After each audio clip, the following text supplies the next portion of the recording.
এই পৃথিবীতে আসার পর আমাদের হায়াত তো বাড়ছে না, বরং হায়াত প্রতি মুহূর্তে কি হচ্ছে? লোকেরা বলে হায়াত বাড়ে, হায়াত তো বাড়ে না। হায়াত কি হয়? জন্মের পরের থেকে আমার জন্য রিজার্ভ আছে যতটুকু, 50 বছর বাঁচবো, 60 বছর বাঁচবো, যতটুকু হায়াত আমার জন্য নির্ধারিত করা আছে, নির্ধারণ করা আছে, প্রতিদিন একদিন একদিন করে কমে যেতেছে। এজন্য আমি বলি, আমার বাড়িতে যে ঘড়িটা আছে, এই ঘড়িটা বেলা 1টার সময় ঢং করে একটা আওয়াজ দেয়, শ্রোতাকে শুনিয়ে দেয়, বাড়িওয়ালা তোমার জীবনের মূল্যবান হায়াত থেকে 1 ঘন্টা কমায়া দিলাম। 2টার সময় 2টা ঘন্টা লাগায় শোনায় দিল, বান্দারে তোমার জীবনের মূল্যবান সময় থেকে 2টি ঘন্টা কমে গেল। এমনি করে দিন গেল, মাস গেল, বছর গেল, আমাদের হুঁশ হলো না। সময় চলে গেল তাস খেলে খেলে, সময় চলে গেল আমাদের খেলাধুলা করে, শয়তানি বদমাশি করে। সময় কতটুকু পেলাম?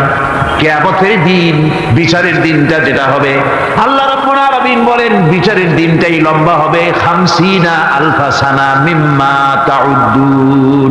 বিচারের দিনটা লম্বা হবে কত বছর? 50,000 বছর। কত বছর? দুনিয়ায় যেভাবে তুমি হিসাব করো, দুনিয়ার গণনা অনুযায়ী হাসরের বিচারের দিনটা হবে 50,000 বছরের মতো লম্বা। এক কিতাবে দেখেছি, তিনি লিখেছেন হিসাব করে, কিয়ামতের ওই দিনটার হিসাবে 50,000 বছর একটা দিন লম্বা। ওই হিসাবে পৃথিবীতে যারা 60 বছর বাঁচলো, সেজন্য আখিরাতে 2 মিনিট দুনিয়ায় বাঁচলো। চিন্তা করেছে? মাত্র 2 মিনিট। 60 বছর যারা হায়াত পেল, 2 মিনিট বাঁচলো। এই 2 মিনিটের জন্য কত হাঙ্গামা, কত মারধর, কত সন্ত্রাস, ক্ষমতার জন্য লড়াই, ঠ্যাং করেঙ্গে ত্যাং করেঙ্গে, লাঠিকে আন্দার মুগুর ভরেঙ্গে, শক্তির ঠেলায় অস্থির। আমার বন্ধুগণ, সময় চলে যাচ্ছে স্রোতের মতো করে, কারোর জন্য সময় অপেক্ষা করতেছে না। আমাদের মৃত্যু প্রতি মুহূর্তে কাছে চলে আসতেছে। এই জন্য শায়ের বলেছেন, আগাহ আপনি মৌত সে কোই বাশার নেহি, আগাহ আপনি মৌত সে কোই বাশার নেহি, সামাসো বরস কে হ্যাঁ পল কি খবর নেহি। মৃত্যু সম্পর্কে আমাদের কারো জানা নাই। যে কোনো মুহূর্তে মৃত্যু আমাদের কাছে এসে যেতে পারে, মৃত্যু সম্পর্কে কিছুই জানা নাই। অথচ প্রতি মুহূর্তে আমরা মৃত্যুর দিকে এগিয়ে চলছি। মাল সামান 100 বছর কি ধরে খাবো তাও জমা করে রেখেছি, কিন্তু এক মুহূর্তের খবর নাই। মা ফিরে এসেছি, বাড়ি যেতে পারবো নিশ্চয়তা নাই। আছে? বলেন আছে? আপনি বাড়িটাও ভালো, বসেছেন, দাঁড়াতে পারবেন, এই নিশ্চয়তা আছে? নাই। সুতরাং সুরের যে সময়ের উপরে কসম করি, মূলত সময়ের অপরিসীম গুরুত্ব সম্পর্কে আল্লাহ পাক মানুষকে বুঝাই দিতেছেন। সময়ের দাম দাও। আমাদের সময় চলে যায় গান শুনতে শুনতে, আশ্চর্য মলম বিক্রি করা দেখতে দেখতে, তাস পাশা খেলতে খেলতে সময় চলে যায়, কেউ খেয়াল করে না। সময় বলতে অতীত কালও হতে পারে, আবার বর্তমানও হতে পারে। আর বর্তমান কাল কোনো কালই না। বর্তমান কাল কোনো কাল নয়। প্রতি মুহূর্তে ভবিষ্যৎ এসে বর্তমান হয়, আর প্রতি মুহূর্তে বর্তমান কি হয়? অতীত হয়ে যায়। বর্তমান কাল বলে কোনো কাল না। প্রতি মুহূর্তে অতীত হয়ে যাচ্ছে। এই যে আমি মাহফিলে বসছিলাম প্রথম এসে, ওইটা কি এখনো বর্তমান আছে? এই যে বর্তমান কথা বলছি, এটা অতীত হয়ে যাচ্ছে। সুতরাং বর্তমান কাল নাই। আল্লাহ পাক অল আসরের সময়ের কসম করে বলছেন। যদি আমরা চিন্তা ভাবনা করি, তাহলে আমরা লক্ষ্য করব আমাদের আসল মূলধন সময়। আসল মূলধন কি? জীবনের আসল মূলধন কি? সময়। ইমাম রাজি রহমতুল্লাহ আলাইহি এই পর্যায়ে এক বুজুর্গের ব্যক্তির কথা তিনি আলোচনা করেছেন। তিনি বলেছেন যে একটা লোক, তিনি সূরা আল আসর এর ব্যাখ্যা তিনি বুঝতেছিলেন। ব্যাখ্যা এই মাথার মধ্যে ঘুরপাক খাচ্ছিল ব্যাখ্যা। একবার তিনি বাজারে ঢুকলেন, তার তারপরে তিনি শুনতে পেলেন বাজারের এক প্রান্ত থেকে একজন চিল্লায় বলতেছে, সেই ব্যক্তির উপরে রহম করো যার পুঁজি গলে যায়, সেই ব্যক্তির উপরে রহম করো যার পুঁজি গলে যায়। উনি চিন্তা করেন পুঁজি এবার গলে কেমন, উনি দৌড়ে গেলেন, যায় দেখেন যে যে ব্যাটা চিল্লাচ্ছে সে হচ্ছে বরফ বিক্রেতা। কি বিক্রেতা? বরফ, বরফ, আইস। এখন এই বরফ বিক্রেতা সে চিল্লায় বলতেছে, সেই ব্যক্তির পরে রহম করো যার পুঁজি কি গলে যায়। সূর্যের তাপ বাড়তেছে আর বরফ গলে যাচ্ছে। সে বুঝাতে চাচ্ছে যে আমার এই বরফটা জমাট থাকা অবস্থায় তোমরা কেউ কেনো, যেহেতু আমার পুঁজিটা এর মধ্যে আমি ইনভেস্ট করেছি।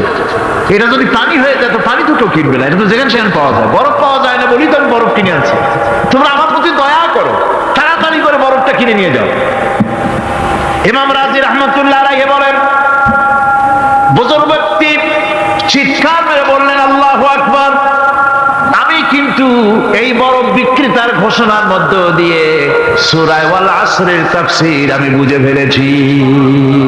তার মানে হলো বরফ বিক্রেতা যেভাবে বলতেছে সেই ব্যক্তির উপরে রহম করো যার পুঁজি গলে যায়, আমারও তো একটা পুঁজি আছে, ওই পুঁজির নাম হায়াত। প্রতি মুহূর্তে আমার পুঁজি তো গলে যেতেছে, আমার পুঁজি তো গলে যায়, প্রতি মুহূর্তে কমে যেতেছে।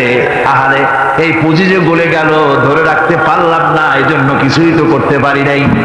সূরা ওয়াল আসরের ভিতরে মানুষের আয়ুষ্কাল দেওয়া হয়েছে, বরফ গলে যাওয়ার মতো দ্রুত সে আয়ু কমে যাচ্ছে। একে যদি নষ্ট করে ফেলা হয়, ভুল কাজে ব্যয় করা হয়, সেটাই হচ্ছে মানুষের মূল ক্ষতি।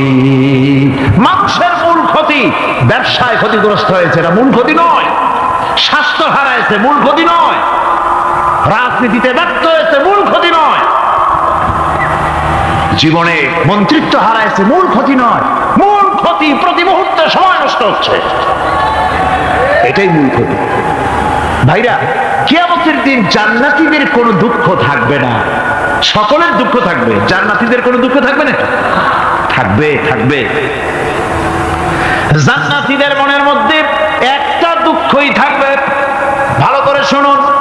জান্নাতীদের মনের মধ্যে একটা দুঃখই হবে, তারা মনে মনে চিন্তা করবেন, আফসোস করবেন, আহারে যদি দুনিয়ায় বসে অমুক সময় বাসে বসেছিলাম, আজে বাজে চিন্তা করেছি, বাড়ির ড্রয়িং রুমে একা একা বসে বসে আজে বাজে চিন্তা করেছি, অমুক অমুক সময় খেলাধুলায় কাটাইছি, এই সময়গুলিতে যদি সুবহানাল্লাহ, আলহামদুলিল্লাহ, লা ইলাহা ইল্লাল্লাহ, আল্লাহু আকবার এই তাসবিহ যদি পড়তাম, জিকির আজগার করতাম, জান্নাতের ভিতরে আরো নিয়ামত লাভ করতে পারতাম।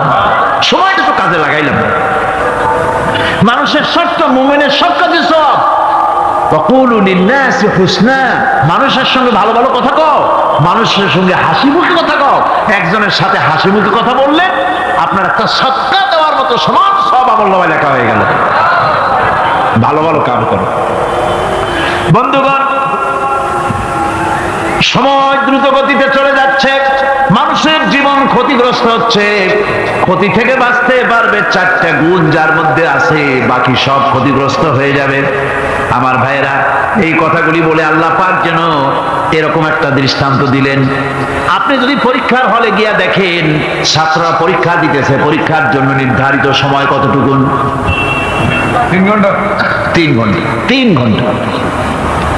আপনি গিয়ে দেখবেন কোন একজন পরীক্ষার্থী পরীক্ষা দিতে গিয়ে আর একদিকে তাকায় আছে, আকাশের তারা গুনতেছে, অথবা সে গল্প করতেছে, অথবা পরীক্ষা বাদ দিয়ে আজে বাজে কিছু লিখতেছে। আপনি যেমন তাকে, ওই ছেলেটাকে আনবো না, গাফেল ছেলেটাকে ঘড়ির দিকে তাকায় বলেন, এই ছেলে ওই ঘড়ির দিকে তাকাও, দেখো তোমার সময় কিন্তু চলে যেতেছে মাত্র 1 ঘন্টা, আর তুমি সময় নষ্ট করতেছ। আল্লাহ যেন স্নেহ পরবশে তাম পৃথিবীর গোলামদেরকে, বান্দাদেরকে আঙ্গুল নির্দেশনা দিয়ে বলছেন, বান্দারা প্রতি মুহূর্তে তোর জীবনের মূল্যবান সময় চলে যেতেছে, প্রতি মুহূর্তে সময় যাচ্ছে। আল ইনসান, ইনসান বলতে শুধু মুসলমান না, ইনসান বলতে কি মুসলমান শুধু না, আল ইনসান মানব মণ্ডলী, বিশ্বের সমস্ত মানুষকে আল্লাহ বলছেন, হিন্দু, খ্রিস্টান, বৌদ্ধ, নাসারা, ইহুদি, মজুসি, মুসলমান, বিশ্বের সব মানুষকে আল্লাহ বলছেন, যেহেতু আল্লাহ স্রষ্টা, মানুষের ব্যাপারে সার্বিক কল্যাণময় কথা কে বলতে পারেন? কে বলতে পারেন? সে আল্লাহ রাব্বুল আলামিন বলছেন, সময় চলে যাচ্ছে ও পৃথিবীর মানুষেরা, এই মানুষ বলতে আল্লাহ রাব্বুল আলামিন কোন ব্যক্তি, কোন গোষ্ঠী, কোন জাতিকে বলেন নাই, বলেছেন সমগ্র মানবতাকে। এর অর্থ হচ্ছে সূরাটিতে উল্লেখ্য 4টি গুণ যদি আমল করতে পারে লোকেরা, যেই ব্যক্তি করবে, যেই সমাজ করবে, যেই রাষ্ট্র করবে, যেই গোষ্ঠী করবে, যেই জাতি করবে, তারাই ক্ষতি থেকে বেঁচে যাবে। আর যারা করবে না তারা ক্ষতিগ্রস্ত হবে। কি হবে বলুন? এখন আল্লাহ পাকের কথা শুনুন। আল্লাহ পাক বলছেন, ওয়াল আসরি ইন্নাল ইনসানা লাফি খুসর। খুসরিন, এই যে খুসর, খাসারা, এই শব্দটা হচ্ছে আবিধানিক অর্থে ক্ষতি হচ্ছে লাভের বিপরীত। লাভের বিপরীত কি? ক্ষতি। নাফা, এই নাফার বিপরীত কি? নোকসান। খাসারাটা কি? নোকসান বলা হয় পুঁজি 50,000 খাটাইছিলাম, লাভ করতে পারি নাই, পুঁজি ঠিক আছে, এটাকে বলা হয় নোকসান। এটাকে কি বলা হয়? নোকসান। কিন্তু আমি পুঁজি খাটিয়েছিলাম 50,000 টাকা, লাভ তো হয়ই নাই, পুঁজিও চলে গেছে, আমও গেছে, ছালাও গেছে, আমও নাই, ছালাও নাই। এইটারে আরবিতে কি বলা হয়? দেউলিয়া। দেউলিয়া হয়ে গেছে। দেউলিয়াটা বোঝেন ভালো আপনারা, দেউলিয়া হয়ে গেছে। কোরআন লাভ বা সাফল্যের ধারণা যেমন নিছক পার্থিব নয়, সমৃদ্ধির কথা শুধু পার্থিব নয়, জন্ম থেকে শুরু করে মৃত্যু পর্যন্ত। কোরআনের লাভের কথা যখন বলা হয় তখন জন্ম থেকে মৃত্যু পর্যন্ত, আখিরাত পর্যন্ত, কিয়ামত পর্যন্ত। ক্ষতিটাও জন্ম থেকে শুরু করে মৃত্যু পর্যন্ত, কিয়ামত ক্ষতিটাও। এই ক্ষতি থেকে বাঁচবার জন্য কোরআনে কারিমে বিভিন্ন জায়গায় এই খাসারা শব্দ ব্যবহার করা হয়েছে।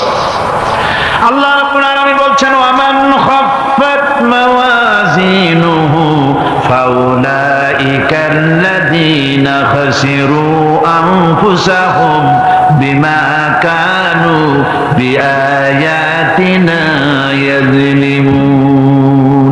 যাদের পাল্লা ভারী হবে কিয়ামতে তারাই হবে সফলকাম, আর যাদের পাল্লা হালকা হবে, নেকির পাল্লা যাদের হালকা হবে তারা হবে ক্ষতিগ্রস্ত। তারা নিজেদের ক্ষতি নিজেরাই ক্ষতি সাধনকারী হবে কিয়ামতের দিন। কাজে মানুষের জীবনের সমুদয় কার্যাবলীর ভালো অংশ যদি খারাপ অংশের উপরে বিজয়ী হয়, তারপরে খারাপ অংশ পাওনাদারদের দিয়ে টিয়া, এরপরে যদি নেকি কিছু বাকি থাকে, তাহলে বোঝা গেল লোকটা কিয়ামতে নাজাত পাবে। আর যদি ভালো কাজের উপরে খারাপ কাজ বিজয়ী হয়ে যায়, আর সমস্ত পাওনাদারদেরকে পাওনা মিটাইয়া তারপরেও পাপ বাকি থেকে যায়, এর চাইতে খাসারা পৃথিবীতে, আকাশে, জমিনে কিছুই আর হবে না। এর থেকে বাঁচার জন্য আল্লাহ পাক এই খাসারা থেকে বাঁচার জন্যই মানুষকে এই কথা বলছেন। এই কথাটি কোরআনে কারিমের অন্য একটি আয়াতে আরো সুন্দর করে বলা হয়েছে, যারা নাকি এই দুনিয়ার বুকে যারা নিজেদের পুঁজি খাটাইছে, জীবনের পুঁজি সুদ কামাইতে খাটালো, জীবনের পুঁজি খাটালো হারাম কামাইয়ের ভিতরে, অন্যায় কাজের ভিতরে, যারা জীবনের পুঁজিকে আল্লাহর দ্বীনের কাজে লাগাতে পারে নাই, তাদের সম্পর্কে বলা হচ্ছে খাসিরাদ দুনিয়া ওয়াল আখিরাতা যালিকা হুয়াল খুসরানুল মুবিন। খাসিরাদ দুনিয়া ওয়াল আখিরাত, দুনিয়াও ক্ষতিগ্রস্ত, আখিরাতেও ক্ষতিগ্রস্ত। এটা হচ্ছে তার জন্য সুস্পষ্ট ক্ষতি, এর থেকে বড় ক্ষতি আর কিছুই হতে পারে না। আল্লাহ পাক কোরআনে কারীম অন্যত্র বলেছেন, ওয়া নুনাজ্জিলু মিনাল কুরআনি মা হুয়া শিফাউন ওয়া রাহমাতুন লিল মুমিনিন ওয়া লা ইয়াজিদু যালিমিনা ইল্লা খাসারা। আমি এই কোরআন অবতরণের পরিক্রমায় এমন সব সব বিষয় অবতীর্ণ করেছি যা মুমিনদের জন্য নিরাময় এবং তাদের জন্য রহমত, আর জালিমদের জন্য ক্ষতি ছাড়া আর কিছুই বৃদ্ধি পায় না। জালিমদের জন্য ক্ষতি বৃদ্ধি পায়, আর যারা মুমিন তাদের জন্য এর মধ্যে নিরাময় আছে, এর মধ্যে রহমত আছে। অর্থাৎ যারা এই কোরআনকে যারা নিজেদের আইনের কিতাব হিসাবে গ্রহণ করেছে, কোরআনকে তাবিজের কিতাব হিসাবে নয়, ধর্মীয় কিতাব হিসাবে নয়, কোরআন সংবিধান। কোরআন কি? কোরআনকে যারা সংবিধান হিসাবে মেনে নিয়েছে, কোরআনকে যারা সংবিধান হিসাবে গ্রহণ করলো, ব্যক্তি, পরিবার, সমাজ, রাষ্ট্রে তাদের যাবতীয় মানসিক, বুদ্ধিবৃত্তিক, নৈতিক, তামাদ্দুনিক রোগের নিরাময় হবে, এর দ্বারা শান্তি হবে। কিন্তু যেসব জালিম এই কোরআনকে প্রত্যাখ্যান করেছি, কোরআনকে যারা মৌলবাদীদের কিতাব বলে, কোরআনের কথা বললে মৌলবাদ বলে গাল দেয়, তারা তাদের কপালকে পোড়াইয়া ছাই বানাইয়া দিছে, তাদের তাদের কপাল সীমিত করে দিয়েছে। আমার দেশে, এই দেশটা কি মুসলমান বেশি না অন্য জাতি বেশি? কোন? জোরে কোন? মুসলমান সবচেয়ে। খুব লক্ষ্য করে শোনেন, এই দেশে সবচেয়ে মুসলমান বেশি, ইন্দোনেশিয়ার পরই। পৃথিবীর দ্বিতীয় বৃহত্তম মুসলিম দেশ হলো কোনটা? বাংলাদেশ। এই দেশে ইসলামরে যত গালি দেওয়া হয়েছে, কোরআনকে যত গালি দেওয়া হয়েছে, আলেমদেরকে যত গালি দেওয়া হয়েছে, রাসূলুল্লাহকে যত গালি দেওয়া হয়েছে, ইসলামী আদর্শকে যত গালি দেওয়া হয়েছে, পৃথিবীতে কোন দেশে এইভাবে ইসলামকে গালি দেওয়া কোথাও হয় না। এমনকি আমেরিকার মতো দেশে, ইংল্যান্ডের মতো দেশেও কোরআনের বিরুদ্ধে এত কথা কেউ বলতে সাহস পাবে না, ইসলামের বিরুদ্ধে কথা বলতে সাহস পাবে না, যেহেতু মুসলমানেরা সেখানে পাল্টা আক্রমণ করবে। আর আমার দেশে মুসলমানের ঘরের সন্তান হইয়া ইসলামের বিরুদ্ধে তারা বক্তব্য রাখে। মৌলবাদ মৌলবাদ জিকির উঠে গেছে। আমেরিকার প্রেসিডেন্টরা যখন শপথ নেন, প্রেসিডেন্ট হিসেবে ওথ নেন, বাইবেলের উপরে হাত রাখেন আর বলেন, এই মহাগ্রন্থকে স্পর্শ করে শপথ নিচ্ছি, আমি আমার চিন্তা চেতনা, আমার মেধা, আমার প্রজ্ঞা, সবটা আমার জাতি, আমার দেশকে উন্নয়নের জন্য, এর সমৃদ্ধির জন্য, এর সংরক্ষণের জন্য আমি আমার জীবনকে উৎসর্গ করব। বাইবেলের উপরে স্পর্শ করে এই শপথ তারা নেয়। আমার দেশের প্রেসিডেন্ট, প্রধানমন্ত্রী শপথ নেওয়ার সময় কোরআন শরীফের উপরে হাত রাখে যদি, তাহলে বলা হবে বেচারা মৌলবাদী হয়ে গেছে। এটা করা যাবে না। আর যদি কেউ করে সামান্য কিছু, কোরআন না, যদি তসবিহও আসে, তাহলে বুঝতে হবে জাতির সাথে একটা প্রতারণা ছাড়া কিছুই না। কাজেই ধর্মের প্রতি আকর্ষণ একটা ভিন্ন জিনিস, সেই জিনিসকে ছেড়ে যারা দেয় তারাই ক্ষতিগ্রস্ত হয়, আর যারা ধরে রাখে তারা দুনিয়ায় ক্ষতিগ্রস্ত হয় না। আল্লাহ পাক এখানে রাসূল করিম সাল্লাল্লাহু আলাইহি ওয়াসাল্লাম একটি হাদিস প্রণিধানযোগ্য কোরআনের ব্যাপারে। হুজুর বলেছেন, আল কোরআন হুজ্জাতুন লাকা ওয়া আলাইকা। এই কোরআন হয় তোমার পক্ষের সাক্ষী, না হয় এই কোরআন তোমার বিপক্ষের সাক্ষী। কিয়ামতে এই কোরআন হয় তোমার পক্ষে কাজ করবে, নতুবা এই কোরআন তোমার বিপক্ষে কাজ করবে। দুই অবস্থা থেকে খালি হবে না, হয় কোরআন তোমার পক্ষে সাক্ষী দেবে, না হয় আমরা কি চাই? কিয়ামতে কি চাই? বলেন কি চাই? কোরআনের পক্ষে যদি আমরা সাক্ষী চাই, তাহলে এই কোরআনের পক্ষে আমাদেরকে কাজ করতে হবে। এছাড়া আমাদের নাজাতের কোনো পথ নাই। আমাদের মুক্তির পথ হচ্ছে কোরআন কেন্দ্রিক, রাসূলুল্লাহর হাদিস কেন্দ্রিক। এর বাইরে আমাদের সমস্ত পুঁজি নষ্ট হয়ে যাবে। আমাদেরকে পৃথিবীতে টিকে থাকতে হলে কোরআনের উপরে ভিত্তি করে আমাদেরকে বাঁচতে হবে, টিকতে হবে। কোরআনে কারিমে আল্লাহ রাব্বুল আলামিন অন্যত্র বলেছেন, কুল ইন্নাল খাসিরিনাল্লাযীনা খাসিরু আনফুসাহুম ওয়া আহলিহিম ইয়াওমাল কিয়ামাহ আলা যালিকা হুয়াল খুসরানুল মুবিন। বলো, প্রকৃত দেউলিয়া তারাই যারা কিয়ামতের দিন নিজেকে, নিজের পরিবার পরিবর্গকে এই ক্ষতির দিকে যারা ঠেলে দেবে। ভালো করে শুনে নাও, এটি হচ্ছে সুস্পষ্ট ক্ষতি, সুস্পষ্ট দেউলিয়াপনা। এই ক্ষতি থেকে বাঁচার জন্য আল্লাহ রাব্বুল আলামিন কোরআনে কারীমের মধ্যে বলেছেন, ওয়াল আসরি ইন্নাল ইনসানা লাফি খুসর। পড়েন সবাই, ওয়াল আসরি ইন্নাল ইনসানা লাফি খুসর। মানুষের, সমগ্র মানুষের জীবন ক্ষতিগ্রস্ত। কে বলতেছেন? গা শিউরে ওঠার কথা না? গা শিউরে ওঠে? আল্লাহ বলতেছেন ক্ষতিগ্রস্ত। আপনি যতই মনে করেন আপনার মিল আছে, কল আছে, কারখানা আছে, মন্ত্রী, টাকা পয়সা আছে, প্রেসিডেন্ট হয়েছেন, প্রধানমন্ত্রী হয়েছেন, আপনার জীবন সফল হয়েছে, আল্লাহ বলেন না, জীবন ব্যর্থ, জীবন বিফল, জীবন ক্ষতিগ্রস্ত। তামাম পৃথিবী, সমস্ত মানুষ ক্ষতিগ্রস্ত, ব্যর্থ। 4টা কাজ করলে সফল হবে। কয়টা কাজ? জোরে বলেন, কয়টা কাজ?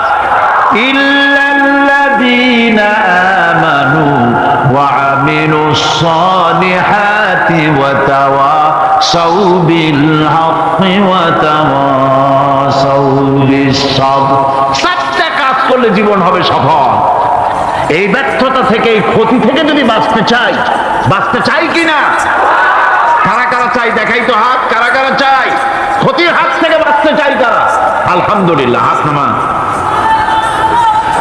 ক্ষতির হাত থেকে যারা বাঁচতে চান, আল্লাহ রাব্বুল আলামিন তাদের জন্য ফর্মুলা পেশ করেছেন, ইল্লাল্লাযীনা আমানু ওয়া আমিলুস সালিহাতি ওয়া তাওয়াসাউ বিল হাক্কি ওয়া তাওয়াসাউ বিস সাবর। আল্লাহ পাক বলেন 4টি কাজ করলে জীবন সফল হয়ে যাবে। কয়টা কাজ? 4টা কাজ করলে জীবনটা সফল হয়ে যাবে। 1 নম্বরে ঈমান। 1 নম্বরে কি? ঈমান। এটাই হচ্ছে ফাউন্ডেশন। ক্ষতি থেকে বাঁচার জন্য প্রথম যে গুণটি, সেটির নাম হচ্ছে ঈমান। ইসলামে ঈমানের স্থান সর্বপ্রথম, তারপরই হচ্ছে ইসলাম। ঈমান আগে, তারপরে কি? ইসলাম। ইসলাম হচ্ছে বীজ, ঈমান হচ্ছে বীজ, আর ইসলাম হচ্ছে চারা, গাছ। এটা হচ্ছে ভিত্তি। এই ভিত্তিকে সর্বপ্রথম মজবুত করতে হবে। ঈমানের ভিত্তি, ঈমানের ভিত্তি দুনিয়ায় ঈমানের আহ্বান জানাবার জন্যই আল্লাহ রাব্বুল আলামিন সমস্ত নবী এবং রাসূলদেরকে পৃথিবীতে পাঠিয়েছেন ঈমানের আহ্বানের জন্য। দুনিয়ার সমস্ত নবীদের দাওয়াত ছিল ঈমানের দাওয়াত। কিসের দাওয়াত? এই ঈমানের দাবিটা আসছে, এই দাওয়াতটা এসেছে আল্লাহর কাছ থেকে। কার কাছ থেকে? দেখুন, পৃথিবীর ভিতরে কোন নবীদের কথার সাথে আরেকজন নবীর কথার কোনো বৈপরীত্য হয় নাই। সমস্ত নবীদের কথা একরকম ছিল। কয় রকম? একজন নবীর সঙ্গে তার বক্তব্যের সাথে আরেকজন নবীর বক্তব্যের কোনো গুণগত মৌলিক কোনো পার্থক্য ঘটে নাই, অসঙ্গতি হয় নাই। কারণ নবীরা, আম্বিয়া আলাইহিমুস সালাম, নিজেরা বানিয়ে কথা রচনা করে তারা মানুষের সামনে পেশ করে নাই। সমস্ত নবীদের কাছে যত দাওয়াত এসেছে, একটা অফিস থেকে এসেছে। সে অফিসটা হচ্ছে কার? আল্লাহ রাব্বুল আলামিনের। তাই দুনিয়ার সমস্ত পয়গম্বরদের দাওয়াত ছিল না ইলাহা ইল্লাল্লাহ, লা ইলাহা ইল্লাল্লাহ, লা ইলাহা, লা ইলাহা ইল্লাল্লাহু মুহাম্মাদুর রাসূলুল্লাহ। এটাই ছিল সমস্ত নবীদের দাওয়াত। কোরআনে কারীম তার ধারক এবং বাহক সম্পর্কে বলে যে তিনি যে দাওয়াত দিয়েছেন, সে দাওয়াতটা হলো ঈমানের দাওয়াত। আমাদের নবী তিনি এসে যে দাওয়াত দিয়েছেন, সে দাওয়াতটা কিসের? কোরআনে কারীম বলছি, রব্বানা ইন্নানা সামি'না মুনাদিয়ান ইউনাদি লিল ঈমান। হে আমাদের রব, নিশ্চয়ই আমরা এমন একজন আহ্বায়কের আহ্বান শুনেছি, যিনি আমাদেরকে ঈমানের দাওয়াত দিয়েছেন। এমন কোন পয়গম্বর নাই দুনিয়ায় যিনি ঈমানের দাওয়াত দেন নাই। সকলেই ঈমানের দাওয়াত মানুষের সামনে, বিশ্ববাসীর সামনে পেশ করেছেন। কোরআনে হাকিম স্পষ্ট একটা সীমারেখা দুনিয়ার মানুষের সামনে পেশ করে পৃথিবীর মানুষগুলিকে দুটি শ্রেণীতে বিভক্ত করে দিয়েছে। একটি হচ্ছে ঈমান পোষণকারী, আরেকটি হচ্ছে অবিশ্বাসী। একটা ঈমান পোষণকারী আর একটা অবিশ্বাসী। ঈমান পোষণকারীরা সত্যশ্রয়ী, তারা হচ্ছে জ্ঞান এবং নূরের সম্পদে সমৃদ্ধ। আর দ্বিতীয় দলটি হচ্ছে কাফের, জালিম, মূর্খ। তারা হেদায়েতের রাস্তা তাদের জন্য অবরুদ্ধ। কোরআনে কারীম এই দুইটি দল সম্পর্কে উল্লেখ করতেছেন, মাসালুল ফারিকাইনি কাল আ'মা ওয়াল আসাম্মি ওয়াল বাসীরি ওয়াস সামিম হাল ইয়াস্তাবিয়ানি মাসালান আফালা। কোরআন শরীফ বলছে, হাল ইয়াস্তাবিয়ানি মাসালান আফালা তাযাক্কারুন। দুইটি শ্রেণীতে আল্লাহ পাক ভাগ করে দিয়েছেন। একটা শ্রেণী হচ্ছে অন্ধ, বোবা, বধির। আরেকটি যারা শুনতে পায়।